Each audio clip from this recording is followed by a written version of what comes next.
Hi, today I'm going to show you how you can change Gmail password. Now, what you need to know first is that Gmail is connected onto Google. So if you want to change your Gmail password, you'll be changing all of your Google accounts password. So you'll have to, this basically means you're going to be changing your YouTube password, uh, your Google Classroom password. So basically anything that's related to Google. So first, let's go to this section up here on the top right. You want to go to manage your Google account, right? On manage your Google account, you want to go to personal info. On personal info, scroll down, go to password right here. Now on password, you'll have to enter in your password first. I'm just going to enter in mine real quick.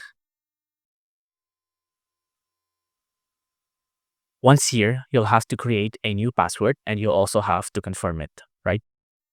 So for example, here, I'm just going to make a new password. I'm going to confirm it as well. Click on change password and then click on change password. And you can see your password was changed and now our password has been changed and it is different.